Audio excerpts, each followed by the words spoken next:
Hello and welcome back to the second part of my series where I rank all of Ashe's gym battles. Last time I ranked all of his Kanto gym battles, so if you didn't see that one, be sure to go and check it out. Today the quality steps up by a massive amount as I'm going to be covering all of the Johto gym battles, from worst to best. I hope you enjoy, and be sure to drop a like on the video if you want to see a part 3 of me ranking all of the Hoenn gym battles. Coming in last place is Ashe vs Claire, right at the bottom of the list, and this was the first battle between Ashe and Claire, which got interrupted by Team Rocket, and surprisingly the only gym battle to get interrupted by Team Rocket in the whole of Johto. This battle probably helped Ashe learn a bit more about Claire's battling style before the proper battle. He came up against her Kingdra and struggled with its dragon typing. Ashe struggled to take it down, Pikachu's attacks weren't affecting it, and Noctowl couldn't do much damage either, but it was interrupted before anything could really happen, so that's why it's dead last. Number 9 is Ashe vs Whitney Part 2. So this rematch, Ashe defeats Whitney and gets the badge. You're probably shocked that this is lower than the original battle where Ashe completely gets annihilated by Miltank. I've always had problems with this rematch. Firstly, it wasn't an official gym battle, it didn't take place in the gym, and when they started the battle it wasn't perceived to be an official battle. And Ashe was using all 3 of his Pokemon and Whitney only used the one. The battle itself was actually decent though. Ashe uses the strategy that he learned from beating Team Rocket to dig tunnels so Pikachu can get below Miltank and stop it from using rollout. It was a great strategy from Ashe and he uses his head in this battle. My problem with this is if they still battled in the gym, would Totodile still be able to dig those holes? Ashe only got the idea from when he stopped Team Rocket's machine, so we don't know if the same strategy would have worked on an official gym battle field. Other than that, the battle and the episode were amazing, and although they may be low on the list, I really enjoy them. Next up is Ashe vs Whitney, the first battle.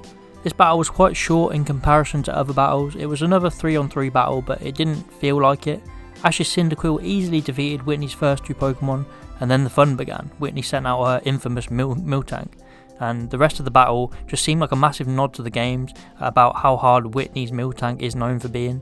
I quite enjoyed seeing Ashe struggling here because it really put him up against a new type of opponent and something he just couldn't stop. Miltank took out all 3 of Ashe's Pokemon with rollout, and with ease. This was Ashe's first gym loss in Johto, and one that made him use his brain more. Watching this battle reminded me of Ashe's Pokemon World Championship battle in the new series, where he had to overcome the Electrode, who was using a similar rolling tactic, and Ashe's Pikachu managed to get on top of it and use Iron Tail to stop it, which shows how far Ashe and Pikachu have really come from this battle with Whitney. Coming in number 7 is Ashe vs Bugsy. This battle was solid. I was slightly underwhelmed by Bugsy's personality. He seemed quite dull compared to other gym leaders, but the battle itself was decent. Ashe's Chikorita did a good job against Spinarak using a unique Sweet Scent and Tackle combination, but then I was disappointed about how easily Chikorita got knocked out by Metapod, just with one tackle attack, which shouldn't be doing that much damage. But the battle really got going when Bugsy sent out his Scyther. It took Ashe's Pikachu out with Fury Cutter, but Ashe had a good strategy to counter it. He brought in Cyndaquil and pumped it up by using its speed to dodge the attacks. Cyndaquil always struggled with getting its Flamelit early on, but once it overcame that, Ashe had it jump in the air and use Flamethrower while Scyther was spinning, trapping Scyther in the flames. It was a classic Ashe Ketchum strategy and was the highlight of the battle. Next up is Ashe vs Jasmine. The long-awaited battle between Ashe and Jasmine was a bit underwhelming for me.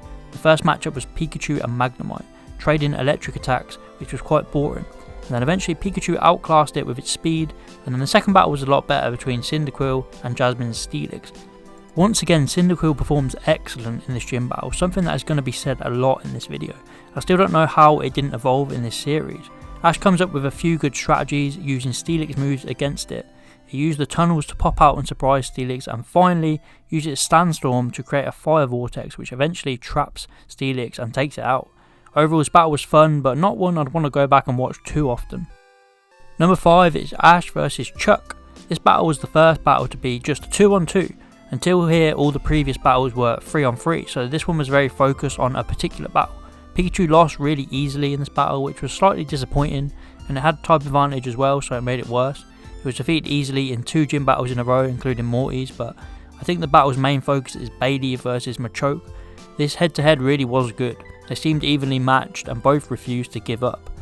But Bailey eventually gets the best of Machoke, using its Vine Whip to toss it onto the floor, then quickly used a Body Slam and a Razor Leaf combo to take it out. Bailey was excellent in this battle, and it was only its first battle since evolving. Overall this battle wasn't amazing, but it also wasn't bad. It was just a really solid battle with some good moves and a nice performance from Ashe's Bayleaf. Coming in number 4 is Ashe vs Faulkner. Ashe's first gym battle in Johto was a pretty decent battle. Faulkner was introduced with personality and he had a real motive to prove to everybody that flying types could overcome type disadvantages. But sadly for him this episode he was wrong. Although he easily defeats Ashe's Chikorita, this is understandable because Ashe has only just recently caught it at this point. But then Pikachu comes in and it really shows its experience. It pretty easily takes down both Hoot and Dodrio, but the fun really begins when Ashe's Charizard comes face to face with Faulkner's Pidgeot. I love the fact that they gave Faulkner such a strong Pokemon, despite him being only the first gym leader in Johto, and since Ashe had his ace Charizard it made for a great aerial battle between Ashe, and eventually broke Faulkner's pattern with a Fire Spin, and then of course Charizard's finishing move, Seismic Toss, to defeat Pidgeot. Just like his last battle with Blaine's Magmar, this was a really enjoyable battle. Taking the bronze in number 3 is Ashe vs Mori.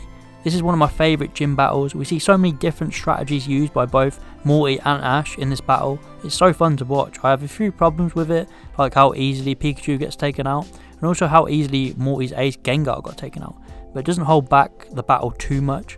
Ashe went into the battle really relying on his shiny Noctowl to use Foresight so he could detect the ghost types and hit them with normal type moves such as Quick Attack and Tackle, and it worked. He was able to use it to take out all 3 of the Pokemon. Cyndaquil took down Morty's Ghastly, and I'd say that at the 4th gym battle, Cyndaquil really is a standout performer. He's already taken down a Scyther, a Ghastly and 2 of Whitney's Pokemon. Looking back, I'm surprised that it didn't evolve in this series and become Ashe's ace. The rest of the battle, Noctowl was really the MVP, taking out Haunter and Gengar using Foresight, and learning Confusion towards the end as well. This battle was a great show of Noctowl's battling style, and one of the main reasons why I love Ashe's Noctowl. It was so cool to see Morty use Mean Look as well. It's not something you see in the anime much, so it was nice to see how Ashe would deal with it and not being able to swap out. Overall this battle was excellent. Runner up in second place is Ashe vs Price.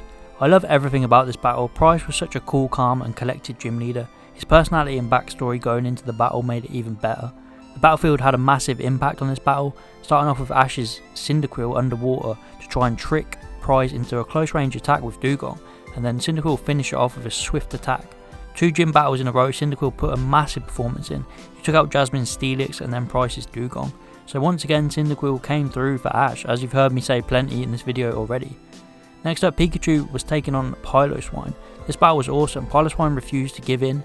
It took hit after hit, and the same could be said for Pikachu. Pikachu used a really cool tactic in bouncing between the ice pillars, similar to how the player would do this in the games. It managed to get under Piloswine and shock it from the inside, which was a great strategy from Ashe. 2 things I've noticed when rewatching the Johto gym battles are Ashe really comes up with some unique strategies, and the second thing is Cyndaquil is really underrated.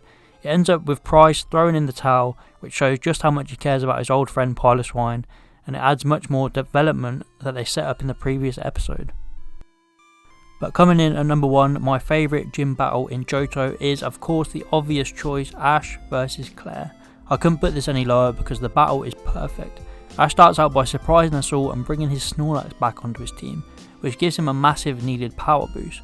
Snorlax uses the water to its advantage by gaining speed and dodging attacks nicely, and then it takes out Claire's Kingdra. Next up, Pikachu takes on a powerful Gyarados, and it does really well. Obviously Pikachu had the type matchup being 4 times effective, and Ashe was smart with his decision. He uses agility to get on top of Claire's Hydro Pump, and runs up to finish Gyarados off with a Thunderbolt, which was awesome. And finally, the long awaited return of Charizard, the first gym battle since all the way back against Faulkner, and it was incredible. It went up against Claire's Dragonite, using the ground and the air as a battlefield. Smartly dwindled down the water so Dragonair had nowhere to hide, which was a nice strategy. And then the climax of Ashe using a signature Seismic Toss, combining it with a Flamethrower for the ultimate attack, which finished off Dragonair. It was the perfect conclusion to Ashe's final badge and remains the number 1 Johto gym battle.